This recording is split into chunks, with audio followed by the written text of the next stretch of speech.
Olá, meus irmãos, que a graça e a paz de Cristo Jesus estejam com todos vocês. É uma alegria, mais uma vez, estarmos reunidos, mesmo que de forma online ou virtual, mas estamos na presença do nosso Deus e desejosos de sermos edificados pela sua palavra. Nós estamos dando continuidade aos nossos estudos na primeira carta de Pedro e nós temos como título da nossa meditação hoje as marcas da verdadeira igreja. E nós leremos então o texto de 1 Pedro, capítulo 2, do versículo 1 até o versículo 10. Essa é a leitura que nós faremos. E só lembrando que a igreja estava num contexto de muita perseguição, eram dias difíceis e agora o coração desses irmãos estava sendo testado. E Pedro vai dar ótimas instruções de como ser igreja e quais as marcas que se destacam na igreja e nas pessoas que são a igreja nos tempos difíceis. Vamos ler esse texto bíblico e espero que sejamos encorajados pela palavra de Deus. Capítulo 2, do versículo 1 ao 10, diz assim a palavra de Deus: Despojando-vos, portanto, de toda maldade e dolo, de hipocrisia e invejas e de toda sorte de maledicência, desejai ardentemente como crianças recém-nascidas o genuíno leite espiritual, para que por ele vos seja dado crescimento para a salvação. Se é que já tendes a experiência de que o Senhor é bondoso. Chegando-vos para ele a pedra que vive, rejeitada, sim pelos homens, mas para com Deus eleita e preciosa. Também vós mesmos, como pedras que vivem, sois edificados casa espiritual, para ser de sacerdócio santo, a fim de oferecer de sacrifícios espirituais agradáveis a Deus, por intermédio de Jesus Cristo. Por isso está na Escritura: eis que põe em Sião uma pedra angular, eleita e preciosa, e quem nela crer não será de modo algum envergonhado. Para vós outros, portanto, os que credes, é a preciosidade, mas para os descrentes, a pedra que os construtores rejeitaram. Essa veio a ser a principal pedra angular, e pedra de tropeço e rocha de ofensa. São estes os que tropeçam na palavra, sendo desobedientes, para que também foram postos. Vós, porém, sois raça eleita, sacerdócio real, nação santa, povo de propriedade exclusiva de Deus, a fim de proclamardes as virtudes daquele que vos chamou das trevas para a sua maravilhosa luz. Vós, sim, que antes não erais povo, mas agora sois povo de Deus, que não tinhas alcançado misericórdia, mas agora alcançaste misericórdia. Vamos orar? Pedir que Deus nos abençoe nesse tempo. Senhor Todo-Poderoso, nós na Tua presença estamos e gratos a Ti nós estamos aqui porque temos a Tua palavra, porque um dia o Senhor nos salvou e o Senhor nos instrui nesse caminho da salvação. Nesse momento, Pai, nós clamamos a Ti que o Senhor fale aos nossos corações, nos ajude a enxergar o que está nesse texto bíblico e que nós possamos ser desafiados, animados, consolados, encorajados e que o Senhor seja glorificado em nossas vidas através da Tua palavra. Que Teu Santo Espírito trabalhe em nossas vidas, é o que nós Te pedimos e desde já nós Te agradecemos, Pai, e assim oramos no nome eterno de Cristo Jesus. Amém. Meus irmãos, então temos como título as marcas da verdadeira igreja. O primeiro capítulo que nós já estudamos apresenta um assunto que Pedro trata primeiramente da salvação. Então ele vai dizer que no momento de sofrimento, nosso primeiro olhar deve estar para a grandeza e para a alegria da salvação. No segundo momento, Pedro vai entrar em questões práticas. Também, além de olharmos para a salvação, o cristão ele precisa ser diferente, porque é no momento do sofrimento é que o nosso coração é revelado. Como nós reagimos quando nós somos pressionados? Então Pedro vai dizer, sejam diferentes, tenham uma vida santa. Nós já estudamos isso, tenham a verdadeira esperança, tenham uma vida temente a Deus, e na mensagem passada nós vimos uma grande marca, que é o amor, amai-vos uns aos outros. E agora Pedro vai continuar o assunto dizendo que nós devemos desenvolver e crescer nessa salvação no qual Deus nos outorgou pela sua infinita graça. E o grande desafio que nós temos tido nesses dias, meus irmãos, é como ser igreja em momentos em que nós não temos aquele culto público para nós irmos no domingo. Nós não conseguimos mais ir ao prédio. Nós temos os ministérios da igreja cancelados. Esse tem sido um desafio para os cristãos nesses dias. Será que nós conseguimos ser igreja sem ter lá os ministérios da igreja, sem ter o culto do domingo? Será que nós sabemos ser igreja dessa maneira? É interessante que há uns tempos atrás nós recebemos uma família aqui na igreja que começou aos poucos a ter contato conosco e nos conhecer. E eu me lembro de uma conversa que nós tivemos com essa família, em que foi muito interessante, né? A família expressou com muita singeleza e sinceridade de coração uma perspectiva que eles estavam tendo. E eles disseram assim: olha, pastor Andreu, para nós é muito estranho e é difícil nós entendermos como que acontecem cultos aqui e também se fazem outras coisas, se jogam futebol. A nossa igreja aqui, o Ministério Bíblico Votim, nós temos um prédio amplo, que é como se fosse um ginásio, e ali nós colocamos as cadeiras e fazemos o culto, mas também retiramos as cadeiras e aqui tem as cestas de basquete, tem as goleiras que nós jogamos futebol, fazemos trabalho social, fazemos trabalho de evangelismo aqui dentro, e tem os meninos do bairro que nem conhecem a Jesus, que vêm jogar bola aqui dentro, e aí, por não conhecer Jesus e jogar bola, e nós sempre compartilhamos a palavra de Deus no momento do futebol, mas às vezes, né, os meninos que não conhecem a Cristo falam um palavrão, e as pessoas ficam assim: mas como? Aonde a gente faz culto, aqui se joga futebol, vem pessoas, os meninos do bairro que não são convertidos, e às vezes no mesmo lugar onde se falou um palavrão durante a semana, a palavra de Deus está sendo pregada. Para nós isso é muito difícil de entender, porque a casa de Deus é santa. Foi interessante essa conversa, né? E eu pude sentar com carinho, com amor, explicar, abrir alguns textos bíblicos e mostrar o que é ser igreja, o que a Bíblia nos apresenta a respeito das marcas de uma verdadeira igreja. Nós trazemos conosco muitas vezes tradições, passamos por lugares e aprendemos desde cedo concepções que não são de acordo, que não estão de acordo com as Escrituras. Nós achamos que igreja é um prédio e que Deus habita ali dentro daquele prédio, que aquele lugar é sagrado. Essa é uma visão muito reduzida, né, e muito rasa do que é ser igreja. Mas foi muito bom que nós podemos conversar, avaliar biblicamente, orarmos juntos, e hoje esse casal, essa família, se alegra e está junto conosco e tem servido a Deus com muita alegria, tem crescido na salvação, entendendo que realmente é ser igreja. Então nós temos esses desafios nesses dias, e Pedro também estava mostrando para aqueles irmãos que estavam sofrendo, eles não tinham tanta liberdade, eram tempos de perseguição, e eles precisavam ser igreja sem essa liberdade, sem ter o culto de domingo, podemos dizer assim, sem ter os ministérios todos encaixadinhos na igreja que você participa, está tudo no seu lugarzinho. Para eles não tinha nada no lugar, estava tudo bagunçado, mas eles precisavam ser igreja. Essa mensagem é tão relevante para nós hoje, né?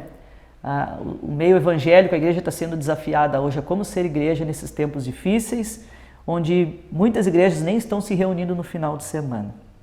Então, o que o texto está nos mostrando? Pedro vai incentivar os irmãos ao crescimento da salvação. E nós temos alguns verbos aqui inicialmente, irmãos, que nos ajudam a entender como que Pedro está costurando o texto, qual que é o fluxo da ideia do apóstolo Pedro. E logo no início tem um dos verbos que já nos mostram o fluxo dessa ideia. Aí no capítulo 2 e versículo 1, que nós acabamos de ler, tem o primeiro verbo, diz assim: despojando-vos, portanto, de toda maldade, dolo, hipocrisias, invejas, de toda sorte de maledicência, desejai ardentemente, como crianças recém-nascidas, o genuíno leite espiritual. Mas despojando-vos é o primeiro verbo. E aqui esse verbo é interessante, porque esse verbo, irmãos, despojando-vos, ele dá a ideia de tirar uma roupa. Foi isso que aconteceu, por exemplo, lá em Atos capítulo 7, versículo 58. Talvez você lembre daquela história de Estevão, que foi um homem de Deus, um diácono, e pregando o evangelho, ele foi apedrejado e morto. E ali estava Saulo, que veio a ser Paulo depois, estava na cena do crime. E diz lá em Atos 7, 58, que os homens tiraram, ou seja, despojaram, tiraram as vestes de Pedro, colocaram aquelas vestes, aquela túnica, que era uma túnica sobreposta aos pés de Paulo, né?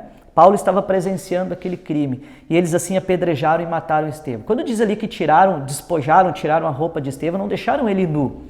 É que no mundo antigo existia a veste de baixo, existia uma espécie de túnica que cobria todo o corpo e ia até os pés. E isso, quando essa expressão despojar, é tirar essa veste maior, essa veste de cima, ela que traz maior peso.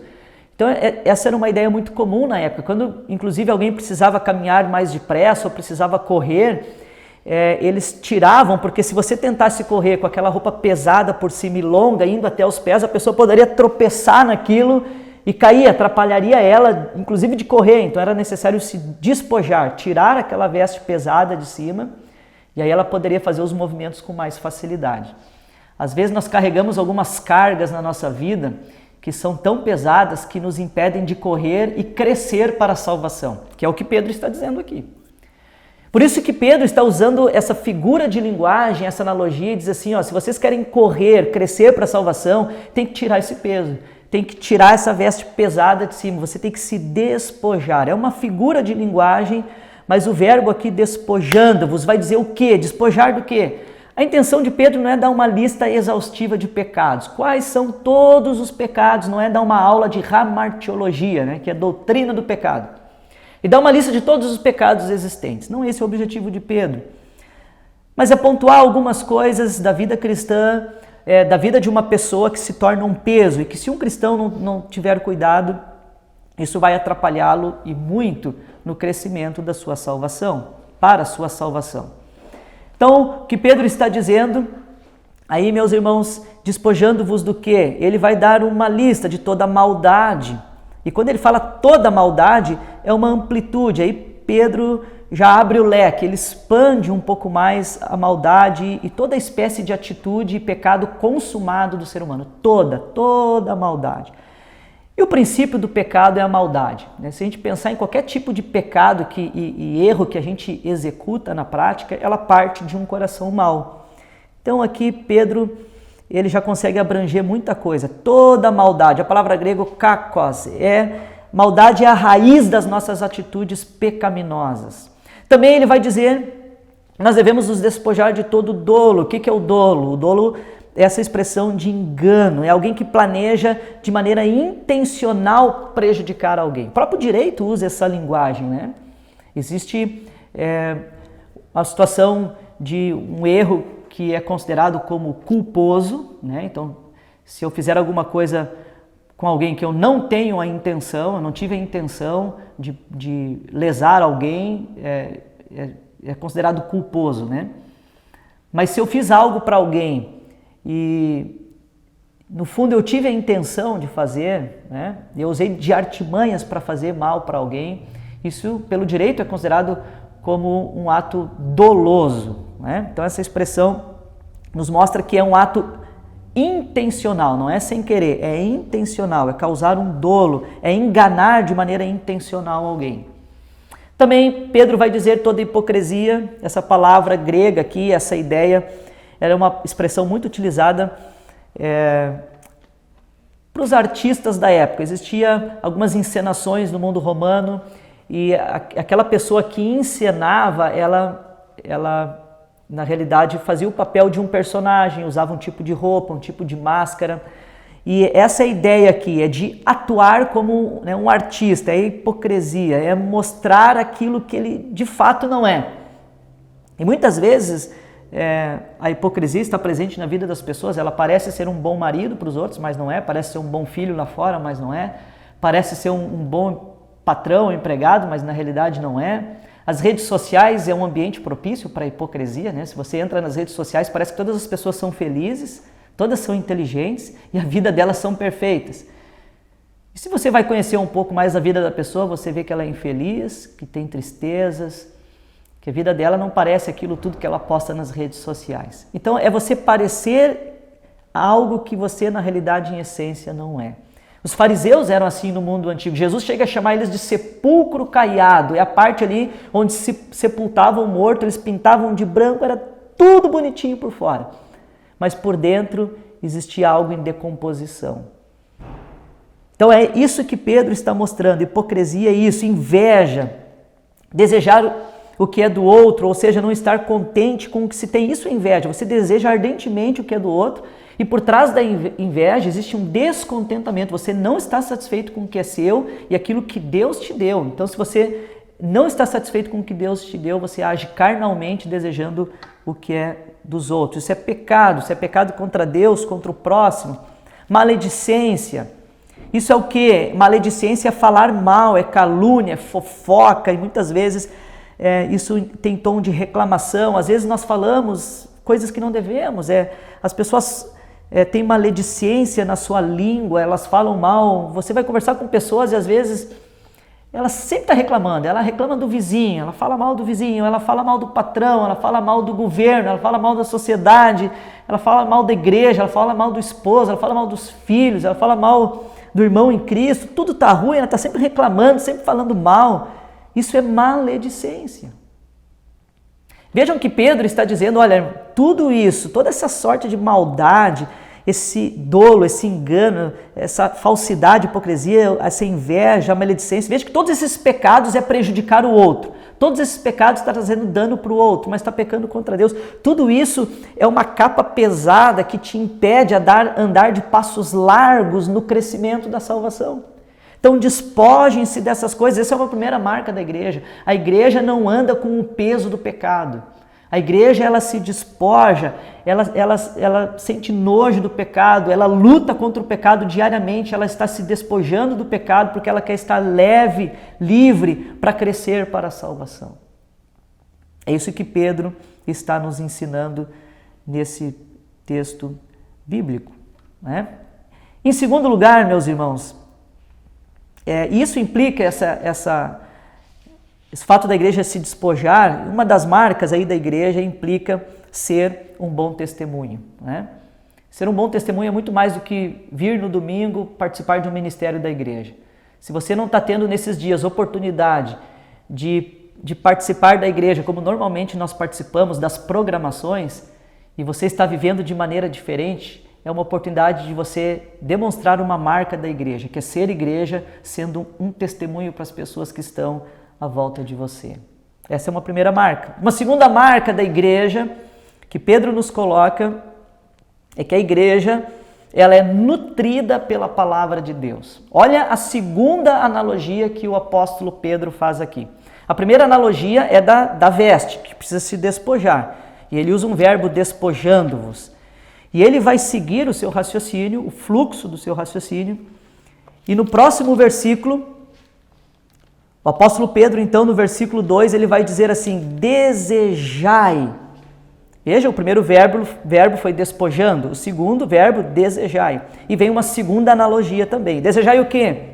Ardentemente, como crianças recém-nascidas, o genuíno leite espiritual. Aqui, a segunda metáfora que o apóstolo Pedro usa é a metáfora da amamentação. Interessante, né? E essa expressão desejar, ela é forte, né?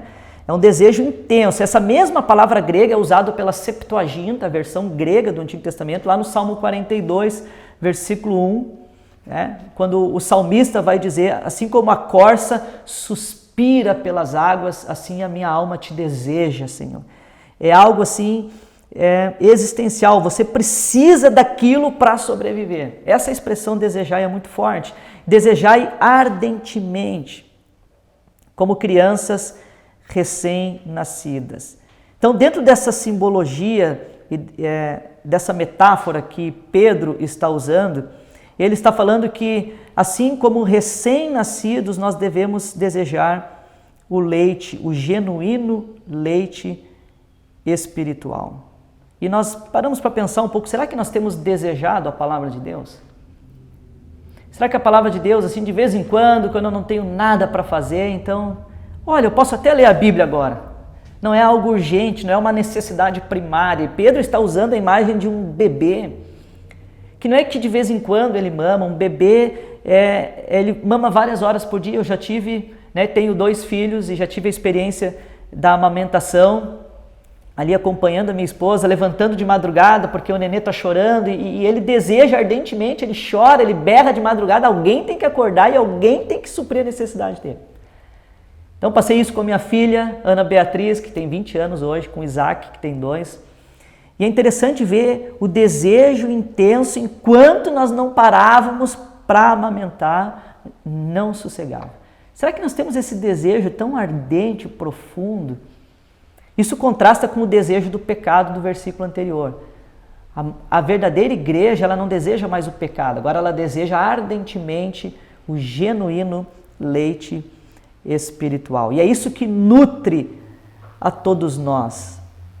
É nós sermos amamentados, alimentados pela palavra de Deus. Devemos desejar, irmãos, regularmente, como bebês recém-nascidos, isso. A palavra de Deus ela é um meio de graça. Dentro da teologia reformada, existem alguns meios de graça que nós entendemos que Deus deu à sua igreja. Deus deu à sua igreja alguns meios de graça. E a palavra de Deus é um dos meios de Deus transmitir graça. A ceia do Senhor, por exemplo, é um dos meios de graça que Deus deu para que nós possamos relembrar o sacrifício e nutrirmos a nossa alma. Então a palavra de Deus ela é um dos meios de graça que Deus proveu a nós. Se nós não tivéssemos a palavra de Deus, a comunicação de Deus, a revelação de Deus, como que nós seríamos agraciados e poderíamos viver uma vida que agrada a Deus, né? Então a palavra de Deus é um dos meios de graça. E é interessante que o próprio Pedro agora, na íntegra, ele está fazendo uma amamentação. Ele está dizendo, desejem ardentemente o genuíno leite espiritual, mas deixa eu amamentar vocês um pouco aqui. É verdade.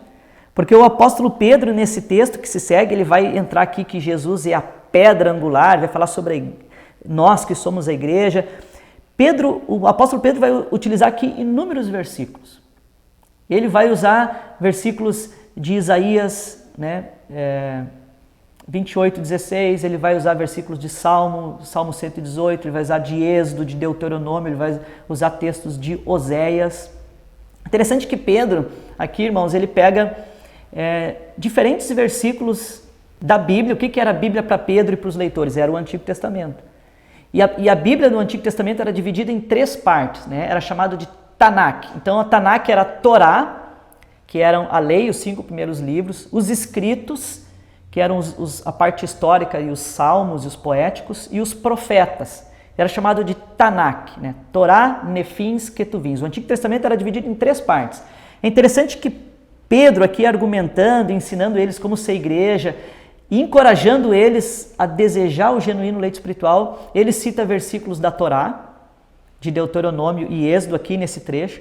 Ele está fazendo referência a Salmos, e ele está fazendo referência aos profetas, ele cita Isaías e Osés. Então, toda a Tanakh está na argumentação do apóstolo Pedro. Então, o próprio Pedro está se utilizando do verdadeiro leite espiritual e o próprio Pedro está amamentando esses irmãos. Ele está jogando ali o verdadeiro leite espiritual para que os irmãos fossem nutridos. E ele pega esses versículos, ele pega um pouquinho de cada texto, ele mistura isso. Isso era um método hermenêutico que era usado pelos judeus, Kezerá Shavá. Esse era um método hermenêutico. É você pegar um pouquinho de cada versículo, você tem um pensamento-chave, mas você traz um pouquinho de cada versículo para contribuir com o seu argumento, com o seu pensamento-chave. E Pedro está fazendo isso, ele está amamentando, ele está ali provendo o genuíno leite espiritual. Agora, observe outra coisa também, irmãos. Pedro parece que faz um trocadilho poético aqui. Quando ele está fazendo a lista dos seus pecados, ele diz assim que a gente deve se despojar de maldade, ele fala do dolo. E a palavra grego ali é dolon, ok? E depois que ele fala que nós devemos nos despojar do dolon, ele vai dizer que nós devemos, então, desejar ardentemente o genuíno. A palavra grega aqui é adolon. adolon, o genuíno leite espiritual. Então, ele faz um trocadilho de palavras, um tanto quanto poético, mas profundo no seu significado, dizendo, se despojem do dolo, mas desejem o adolon, o verdadeiro, o genuíno leite espiritual. Então, essa palavra adolo, ela vai dizer que não é um leite falsificado, não é um leite que traz engano, não é um leite que traz contaminação. E convenhamos, irmãos, como nós temos visto alguns tipos de leite adulterados hoje em dia. Leites que trazem engano. Se você ligar a sua televisão, tem programas de televisão aí com pregações que eu me preocupo com os cristãos, com a igreja, com os irmãos, o que eles estão escutando. Na internet tem de tudo e às vezes as palavras parecem ser bonitas do pregador, mas por trás daquele leite há uma contaminação, há um dolo por trás daquele leite. As músicas evangélicas, sinceramente, a grande maioria nós não podemos nem escutar. Parece bonito, a música emociona, fala algumas frases de efeito nas músicas, mas se você for analisar as músicas evangélicas hoje, são músicas contaminadas, que trazem ideias contrárias às Escrituras. Então, nós precisamos estar atentos do que você tem se alimentado, irmão. Você tem se alimentado de um leite contaminado, adulterado, ou nós temos nos alimentados de um leite que é genuíno, que é puro, adolo, que é sem engano. Não existe engano, mas a palavra de Deus ela é pura, na palavra de Deus não há engano, vá para a palavra de Deus. Na palavra de Deus não tem engano, o salmista já disse isso, lá no Salmo 12, versículo 6. As palavras do Senhor são palavras puras, como prata refinada em fornalha de barro, purificada 7 vezes. Então o salmista está dando essa ideia de um metal que passa pelo fogo, é purificado, ou seja, ela é extremamente pura, 100% pura. E ele está dizendo a palavra de Deus é isso, ela é pura. É o genuíno leite espiritual. Então essa é uma segunda marca da igreja. A igreja ela é nutrida pela palavra de Deus. Essa é uma segunda marca da igreja. A igreja ela é nutrida pela palavra de Deus. A pureza da palavra de Deus é que nos dá o crescimento espiritual. Quando vier os dias maus, então nós estaremos com energia, nós estaremos nutridos, com força para enfrentarmos os dias maus, para enfrentarmos o pecado e tudo mais. Meus irmãos, seguindo então, o apóstolo Pedro vai nos ensinar mais marcas a respeito da igreja. A igreja está fundamentada, em terceiro lugar, a igreja está fundamentada em Cristo. E ele vai dizer no versículo 4, chegando-vos para ele, a pedra que vive, rejeitada assim pelos homens, mas para com Deus eleita e preciosa. Então nós temos um terceiro verbo, nós vimos que o primeiro verbo é despojando-vos, o segundo verbo desejai, o terceiro verbo chegando-vos. Olha o fluxo do pensamento do apóstolo Pedro. Chegando-vos. E chegando-vos para quem? Para ele. Por isso que ele, Cristo Jesus, ele fundamenta a igreja. Ele é a pedra que vive. E Pedro então está usando, além do terceiro verbo que nós vemos aqui, é uma terceira metáfora. Observe que ele usou a metáfora de tirar uma parte de cima da roupa para ficar mais leve. Ele utilizou a metáfora da amamentação. E agora ele utiliza a metáfora de uma pedra que é viva e de uma construção de um prédio, uma terceira metáfora nesse texto. É muito rico, né? Tudo isso que Pedro está nos instruindo a igreja. Então, em primeiro lugar, Cristo é a pedra viva. Se Cristo é o fundamento da igreja, Pedro está dizendo que ele Cristo é a pedra viva.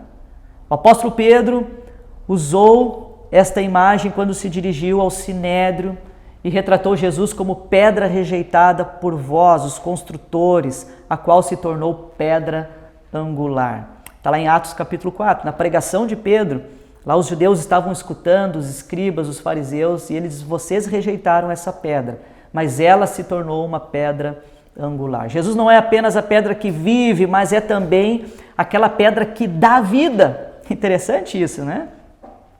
Então é importante, meus irmãos, nós destacarmos aqui algo que eu quero pontuar com os irmãos, e isso é muito necessário e importante, né? Destacar que Cristo e não Pedro é a pedra sobre a qual a igreja é edificada. O próprio Pedro está admitindo isso, enquanto existem alguns círculos religiosos que querem dizer que Pedro é a pedra fundamental da igreja, e não é isso que a Bíblia ensina. Agora o próprio Pedro tira esse peso das costas dele, de que ele seja a pedra fundamental. Ele está apontando para Cristo. Pedro está apontando para Cristo, dizendo que ele é a pedra viva, ele é a pedra fundamental.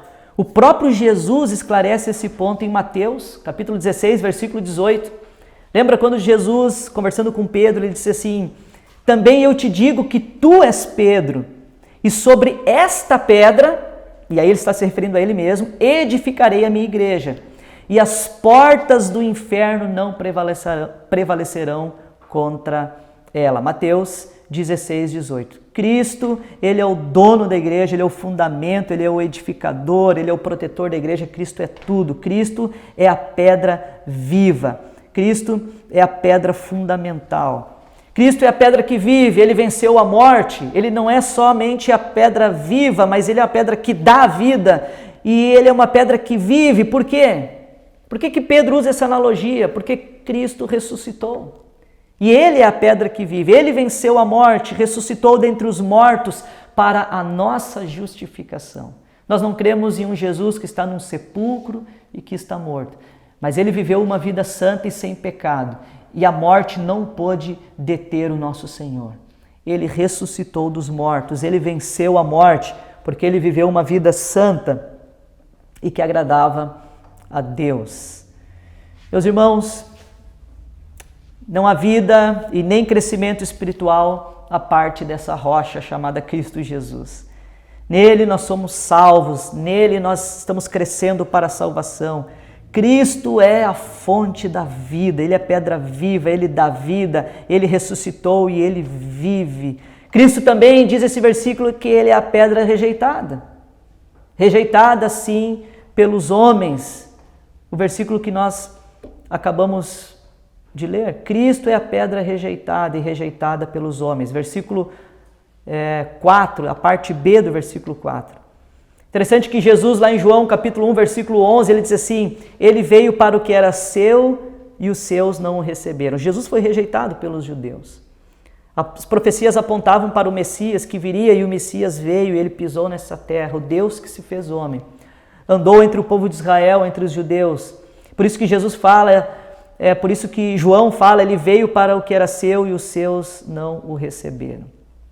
Eles não reconheceram que ali estava o Messias. Para eles, Jesus era uma pedra de tropeço. Jesus não tinha todas aquelas características que estavam no imaginário e na expectativa popular dos judeus e religiosa dos judeus. Foram eles que, quando Jesus estava sendo julgado por Pilatos e Jesus estava prestes a ser crucificado, existiam malfeitores ali concorrendo com Jesus para quem iria para a cruz, como Barrabás, por exemplo, e foram esses homens que gritaram com todo o fôlego e a plenos pulmões, eles gritavam: crucifica-o, crucifica-o, crucifica-o. Uma expressão dolorosa da rejeição do Messias. E eles falaram ousadamente que recaia o sangue desse homem sobre nós, sobre nossos filhos, que recaia sobre nós, mas nós queremos, crucifica-o. A rejeição a Jesus, que é a pedra fundamental, ela está muito clara nas Escrituras. Muitos rejeitam ainda hoje.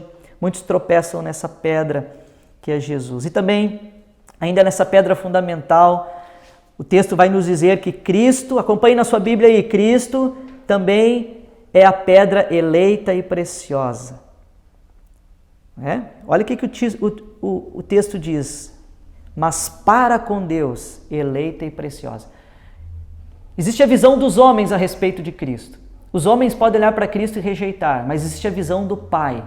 A visão de Deus sobre Cristo. Ele é a pedra eleita e preciosa. E aqui, já o apóstolo Pedro está fazendo uma daquelas várias citações que eu falei anteriormente de Isaías, por exemplo. Ele está citando o profeta Isaías, que diz que Jesus era a pedra eleita e preciosa.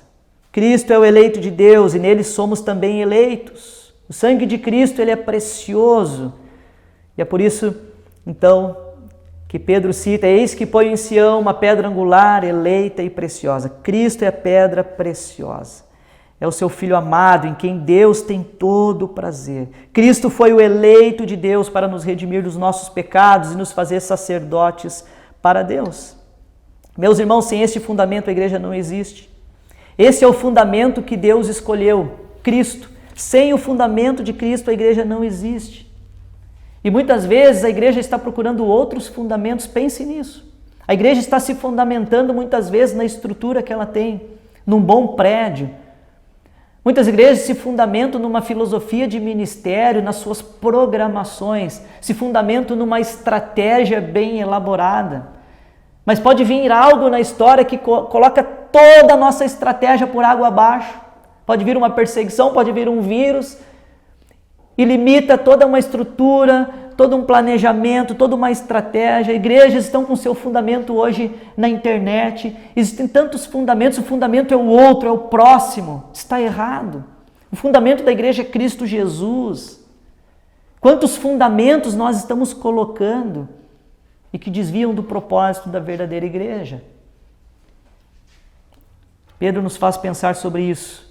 O fundamento da igreja é a pedra que se chama Cristo. Ele é a pedra fundamental, é Ele que vai segurar toda a estrutura desse edifício. E também uma outra marca, uma quarta marca da igreja. A igreja é uma casa espiritual. Vejam que o versículo 5, o apóstolo Pedro está dizendo também: vós mesmos, como pedras que vivem, sois edificados casa espiritual, para serdes sacerdócio santo, a fim de oferecerdes sacrifícios espirituais agradáveis a Deus por intermédio de Jesus Cristo. Somos pedras vivas, é isso que Pedro está dizendo. Por que nós somos pedras vivas? Porque nós nascemos de novo um dia. Nós temos um Cristo que é vivo e que ressuscitou e que veio até nós pelo seu Espírito, e nós éramos mortos dos nossos delitos e pecados, e Deus nos regenerou e nos deu nova vida. Então nós somos pedras vivas, assim como Cristo é a pedra fundamental que é viva também. E nós estamos dentro dessa analogia que Pedro está dizendo de um edifício, mas de um edifício que é espiritual, porque o fundamento, a pedra fundamental é uma pedra viva. E as pequenas pedras que vão construindo esse edifício também são pedras vivas. Cada um de nós, eu e você, nós somos essas pedras que estão edificando esse edifício que é chamado igreja. A igreja, então, portanto, irmãos, ela é universal, ela é invisível, ela é composta pelos salvos. Talvez você ache que a igreja é aquela denominação X, é o prédio, é aquela programação. Não é. A verdadeira igreja de Cristo, ela é espiritual, ela é composta por salvos, de pedras vivas, de pessoas que nasceram de novo. Então, aqui na nossa comunidade local, na igreja local, tem muitas pessoas que nasceram de novo. Você, talvez, que está assistindo, nasceu de novo. Você conhece pessoas que nasceu de novo em Cristo Jesus, está em outra denominação. Existem tantas pessoas por aí que nós nem imaginamos quem são as pessoas que estão salvas. Somente Deus conhece os seus salvos na face dessa terra. Somente Deus. Por isso que a igreja ela é invisível. Ninguém vai conseguir mensurar ou quantificar a igreja na face da terra. Somente Deus sabe, porque ela é invisível.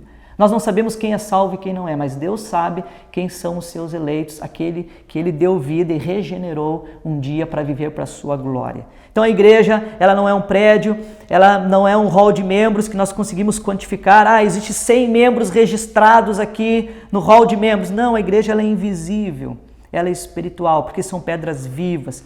E aí Pedro vai dizer ainda que todos nós somos sacerdotes nessa casa espiritual, porque no Antigo Testamento eles tinham a ideia de um lugar onde Deus habitava. E Deus deu instruções a Moisés a construir um tabernáculo, e assim eles viveram no deserto.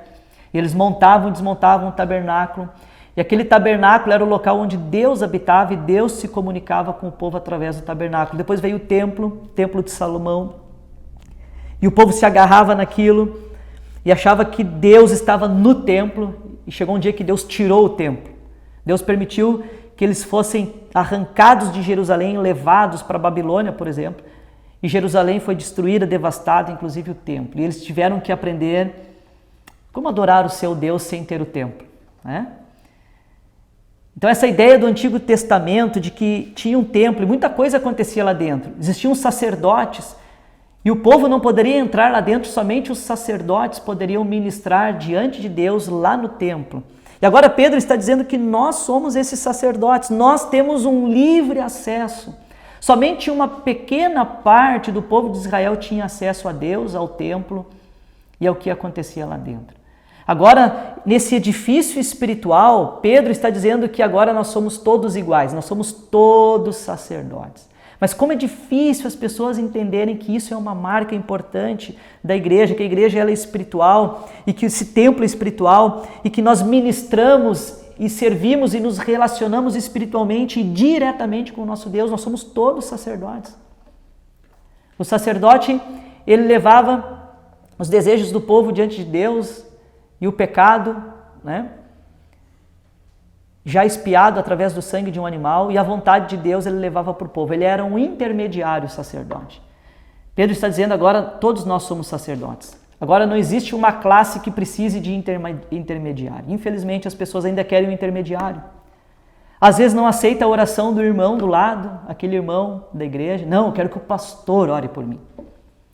Mas por que quer que o pastor ore? Será que ele acha que o pastor é um tipo do sacerdote do Antigo Testamento, que ele é uma classe superior, que ele está mais pertinho de Deus, né? Então eu quero a oração do pastor.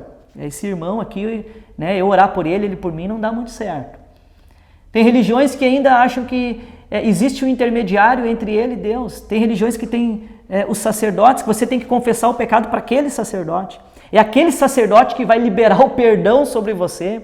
E que você não pode entrar diretamente, você precisa de um intermediário para chegar a Deus. Isso não é o que Pedro está ensinando. Pedro está dizendo que todos nós temos um livre acesso a Deus. Que bênção, irmãos. Acompanhem comigo Efésios capítulo 3, versículo 11 e 12. Então, Paulo, escrevendo à igreja de Éfeso, ele vai reforçar isso que Pedro está ensinando. Acompanhe. Diz assim o texto bíblico: conforme o eterno propósito de Deus realizado em Cristo Jesus, nosso Senhor, por intermédio de quem temos livre acesso a Deus. Prestou atenção? Por intermédio de Cristo, de quem temos livre acesso a Deus em plena confiança, pela fé na sua pessoa. Cristo nos deu o livre acesso. Quando ele morreu na cruz, o véu do templo foi rasgado de alto a baixo, para mostrar que isso foi uma obra divina. Não foi de baixo para cima, mas foi de alto a baixo. Foi Deus quem proveu, Deus quem rasgou o véu e proveu através do sangue do Filho o acesso à presença dele. E nós podemos nos achegar através do sangue de Cristo, purificados à presença do Pai. O sacrifício, então, que Pedro diz no texto, a fim de oferecer de sacrifícios espirituais agradáveis por intermédio de Cristo. Nós podemos oferecer sacrifícios a Deus, sim. Podemos cantar, louvar, oferecermos nossos corpos, oferecermos serviço quando nós servimos, a nossa vida, os nossos planos, os nossos bens. Tudo é um sacrifício vivo. Nós não precisamos mais matar um animal porque Cristo já morreu, mas os sacrifícios que nós fazemos hoje, esses sacrifícios ainda eles só são válidos por intermédio de Cristo Jesus. É o que Pedro está nos dizendo aqui nesse texto. Se você fizer todos esses sacrifícios à parte de Cristo Jesus, você está querendo ter méritos e você está querendo impressionar a Deus. Isso é pecado. Não há nada de bom em você, não há méritos, não há boas obras, não há nada que você faça que seja um sacrifício agradável a Deus. Nada, nada, nada. Tudo que nós fazemos, que Cristo está fora, esses sacrifícios, a Bíblia diz que eles são como um trapo de imundícia diante de Deus. Mas tudo aquilo que nós fazemos para Deus, que é por intermédio de Cristo Jesus, Deus aceita e Deus assim aprova. E agora Pedro, ele contrasta os que creem com os que não creem. É interessante ver isso. Ele vai dizer aqui que nós fazemos isso pela fé. Versículo 2, versículo 6 ao 8, ele vai dizer ainda assim, está escrito: pois isto está na Escritura, eis que põe em Sião uma pedra angular, eleita e preciosa, e quem nela crer, preste atenção nessa expressão, não será de modo algum envergonhado. Para vós outros, portanto, os que credes, é a preciosidade. Ele está falando que é pela fé que nós apresentamos esse sacrifício. Nós cremos, quem nela crer, quem crê nessa pedra chamada Jesus Cristo que nos deu acesso ao Pai, é pela fé. Para nós isso é preciosidade. Isso é o bem maior. Você pode gostar demais da sua casa, você pode gostar demais dos seus filhos, da sua família, dos seus planos, da sua vida, você pode estimar e ter muito valor por essas coisas, mas Cristo é o bem mais precioso. Mas pessoas tropeçaram, pessoas não creram. E esses são os incrédulos. E aí o versículo 7 segue dizendo, esse contraste dos que creem nessa pedra e os que não creem nessa pedra. Esse contraste, Pedro segue dizendo, versículo 7, para vós outros, portanto, os que credes, é a preciosidade. Mas, para os descrentes, olha o contraste, né? Os que creem é a preciosidade. Os que não creem, a pedra que os construtores rejeitaram. Essa veio a ser a principal pedra angular. Pedra de tropeço e rocha de ofensa. São estes os que tropeçam na palavra, sendo desobedientes para o que também foram postos. Olha o que Pedro está nos dizendo aqui. Que para os descrentes, para os incrédulos, ele diz aqui, esses homens que não creram, eles deram um segundo passo. Além de não crer, eles rejeitaram os construtores, eles rejeitaram. Então, se eles não creram, eles rejeitaram. E se eles rejeitaram, eles tropeçaram nessa pedra. E se eles tropeçaram nessa pedra, vejam mais para frente, então que Pedro vai usar a expressão desobediente, então eles vivem em desobediência. Você consegue perceber o fluxo da ideia de Pedro aqui? A pessoa, ela não creu nessa pedra, automaticamente não crendo, ela rejeitou e descartou totalmente, e isso, ela tropeçou nessa pedra e ela vive na desobediência. Essa é a situação do incrédulo. É interessante que ainda Pedro, ele vai usar essa expressão no versículo 8, acompanhe, pedra de tropeço e rocha de ofensa. Essas duas expressões, o que é pedra de tropeço? A pedra de tropeço é a pedra pequenininha. Várias vezes Pedro usa a expressão pedra aqui nesse texto. E essa expressão pedra é liton, né? E essa expressão liton é uma pedra que você vai tropeçar e vai cair. Mas o que é a rocha de ofensa? Aqui é uma outra expressão. A rocha de ofensa, meus irmãos, é Petros. A expressão grega é diferente, né? Liton, que é uma pedra que você tropeça e cai. A rocha de ofensa é outra expressão, Petros. É uma rocha grande que rola sobre você e te esmaga. Essa é a pedra, é a rocha de ofensa, é uma rocha de juízo. Então, mais do que Jesus ser uma pedra que você tropeça e cai, ele é a pedra que vai rolar sobre você e vai te esmagar. Ele é a pedra que será o juízo e a condenação sobre você que não crê em Cristo Jesus. Então, meus irmãos, a humanidade, ela se divide em dois. Isso é uma grande realidade que nós temos e que a Bíblia nos apresenta. Toda a humanidade se divide em duas partes. Os que creem e os que desfrutam disso, e os que não creem, eles são desobedientes. Eles rejeitam essa pedra. Eles tropeçam nessa pedra. E a pedra maior, a rocha que vai rolar sobre ele, vai esmagá-los sobre eles, é a pedra de juízo, que é o próprio Cristo. Ele é a pedra viva que dá salvação, mas ele é a pedra que um dia vai exercer juízo sobre aqueles que não creem. Também, meus irmãos, a igreja tem uma nova identidade. Nós estamos indo para o final do texto, e no final do texto nós vemos essa identidade, em que Pedro também cita Deuteronômio, o Êxodo, ele vai citando versículos do Antigo Testamento, textos, para argumentar e clarear a ideia para os irmãos a respeito da marca de uma verdadeira igreja. E essa marca nos diz que a igreja tem uma nova identidade. Veja que no versículo 9 o apóstolo Pedro então vai dizer, vós, porém, sois raça eleita. Ele está dizendo, olha, quem vocês são então? Qual é a identidade de vocês? A identidade de vocês consiste no quê? Vocês são raça eleita. Que maravilha, né? Jesus disse, não fostes vós que me escolhestes a mim, pelo contrário, eu vos escolhi a vós. Vocês são uma raça que foram geradas por Deus. Não gerada pelos pais, não é obra humana. Essa é uma raça que foi elegida e gerada pelo próprio Deus. Olha que interessante o texto de Deuteronômio, capítulo 7, versículos 6 ao 8. Acompanhe comigo.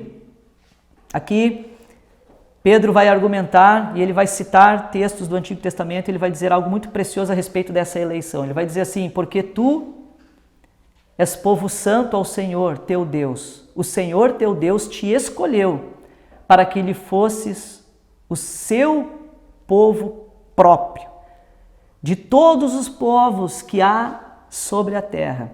Não vos teve o Senhor afeição, nem vos escolheu porque fosseis mais numerosos do que qualquer povo, pois éreis o menor de todos os povos, mas porque o Senhor vos amava. Interessante, não é porque Deus viu algo muito bonito e bom, Deus não viu várias potencialidades naquelas pessoas e pensou, aqui tem um potencial muito grande para ser uma grande nação e me representar. Era um povo sem afeição, sem esses potenciais. Deus não viu nada de bom, mas foi o próprio Deus que amou e escolheu, levantou e capacitou uma nação para que o representasse. Essa nação era Israel. Agora Pedro está dizendo que a igreja se tornou a continuidade desse Israel. A igreja é o Israel espiritual. E nós somos esse povo, essa raça eleita, escolhida por Deus, sua propriedade, uma nação santa, que representamos Deus nessa terra. A igreja ela é composta por sacerdotes. O versículo 9, sacerdócio real. Era um ofício no Antigo Testamento, né? As três funções bem importantes que representavam Deus no povo de Israel era o rei, era o sacerdote, eram os profetas. Então vocês são sacerdócio real que ministram perante o rei. Somos não apenas sacerdotes na casa de Deus, mas sacerdócio real, porque vivemos ao Rei dos Reis, porque esse serviço é realizado em prol do reino de Deus, por isso que isso é um sacerdócio real. A igreja é um povo separado, veja aí versículo 9 ainda, dentro da identidade, né? É nação santa. Essa palavra santo é a ideia de separação, é uma nação separada das outras, que tem uma vida diferente, que serve a um Deus, que é o verdadeiro Deus. Essa nação ela é separada. A igreja ela é propriedade de Deus, povo de propriedade exclusiva, ainda no versículo 9.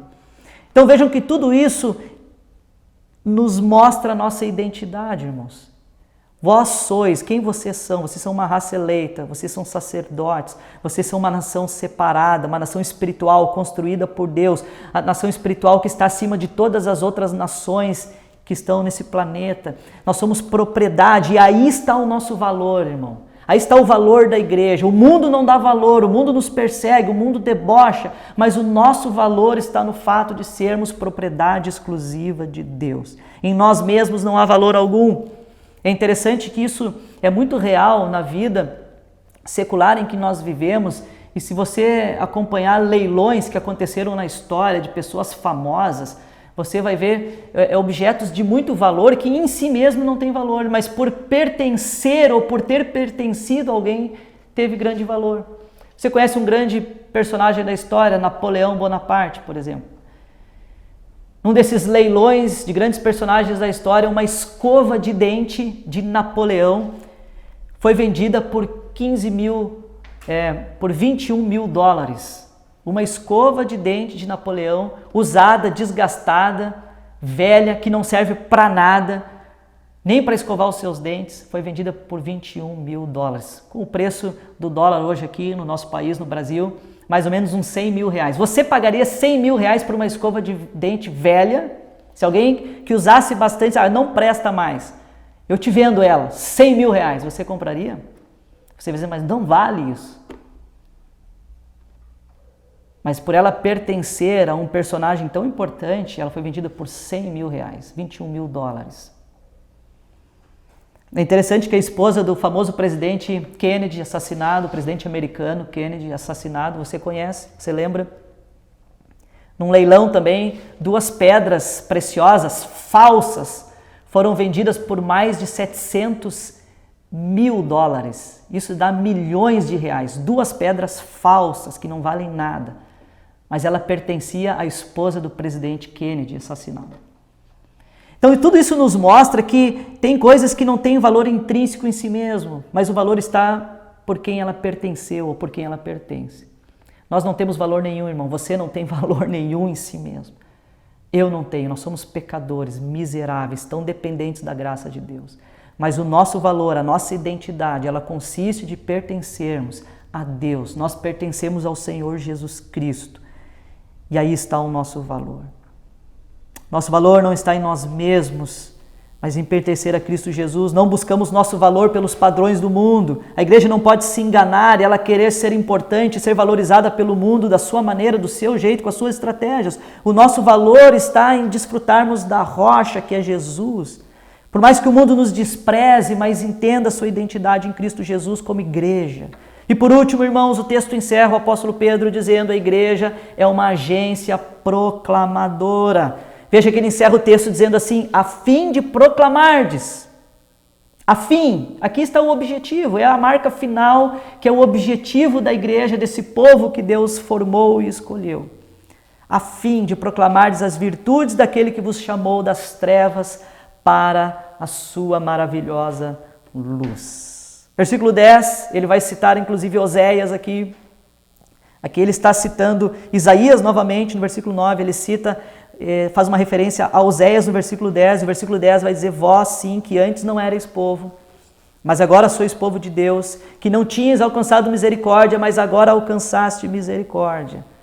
Está aí a nossa finalidade de proclamação. Devemos proclamar as virtudes de Deus, devemos proclamar que Ele fez, o que Ele fez em nossas vidas. Nós não éramos povo, nós não tínhamos valor, nós não tínhamos nada, nós éramos mortos. O Senhor nos tirou das trevas e nos transportou para o seu reino de luz. Que maravilha, né? Que bênção isso. Nós estávamos à parte da misericórdia de Deus, mas Deus veio com a sua misericórdia um dia e nos alcançou com essa misericórdia. Esse é o Deus que nós servimos e é o Deus que nós pertencemos. E é o Deus que nós pertencemos realizou uma grande obra na nossa vida que deve ser tão evidente e proclamada por nós. Não são as dificuldades da vida que vai impedir a proclamação da igreja. A igreja, ela é uma agência proclamadora, com prédio ou sem prédio, com ministérios, com estrutura, com uma câmera, com internet. Sem internet, a igreja, ela é uma agência proclamadora e sempre será. Pode vir a perseguição, pode vir as restrições, pode vir o confinamento, a igreja está confinada dentro das suas casas nesses dias no país. Mas nós não deixamos de ser, nada vai aprisionar a proclamação, porque ela é uma marca da igreja. Eu gosto muito de John Bunyan, para nós encerrarmos.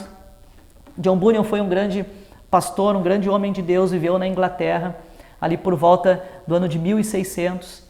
E ele foi um homem fiel a Deus, ele teve 4 filhos, e as crianças ainda pequenas, a esposa faleceu, ficaram 4 filhos. E ele arranjou, Deus providenciou uma outra mulher para ele, e ele era um pastor temente a Deus. Tentaram proibir John Bunyan de pregar a mensagem do Evangelho, a misericórdia que um dia o alcançou e ele proclamar para as pessoas, mas ele não cedeu. E ele continuou proclamando essa misericórdia, as virtudes do Deus que o salvou. John Bunyan foi preso mais de uma vez, totalizando 12 anos de prisão. John Bunyan não viu seus filhos crescer. Um dos 4 filhos, uma delas era cega. E ele sofria na prisão porque bastava dizer assim: ok, eu concordo, eu não vou proclamar mais nada. Ele poderia estar junto com os filhos, dando carinho e atenção para os seus filhos, uma filha cega inclusive. Mas o Deus que ele servia era maior do que tudo. E ele sabia que Deus estava cuidando da sua família. Os filhos cresceram sem ele ver, 12 anos numa prisão. E ali na prisão, John Bunyan escreveu um dos clássicos, O Peregrino. John Bunyan escreveu mais de 60 livros e folhetos na prisão que abençoou a sociedade, que influenciou a Inglaterra, que influenciou a Europa, que influenciou o mundo. E ele estava proclamando as virtudes do Deus que o salvou. E como que nós devemos caminhar nos desafios até chegarmos ao céu. Se você quiser comprar o livro O Peregrino, você pode ler. Ele escreveu quando estava preso. Nada vai aprisionar a missão da igreja, que é a missão de compartilhar e de proclamar. Nada e ninguém. Que Deus nos ajude, irmãos, e que possamos refletir em todas essas marcas da igreja. Então pense nisso, o que você tem desejado mais? Satisfazer os seus desejos ou o genuíno leite espiritual? O que você tem desejado mais? Pense nisso, estamos edificados em Cristo ou nos nossos esforços, ou nos fundamentos que nós humanamente estamos criando? Como temos usufruído da nossa identidade verdadeira a fim de proclamar o Deus que servimos? Que Deus nos ajude e que possamos ser a verdadeira igreja de Cristo aqui na terra. Vamos orar? pedir que Deus tenha misericórdia de nós. Pai eterno, nós te louvamos pela tua palavra. Te louvamos, Deus, porque assim como aquela igreja naquele tempo foi encorajada por essas palavras de Pedro, hoje nós podemos ser animados. Podemos avaliar bem as nossas vidas e como nós estamos sendo igreja. Clamamos por misericórdia, nos ajuda, Pai, a representarmos bem o Senhor e cumprirmos o propósito pelo qual o Senhor nos chamou para sermos igreja. Abençoe cada família, cada pessoa que está ouvindo essa mensagem, essa pregação.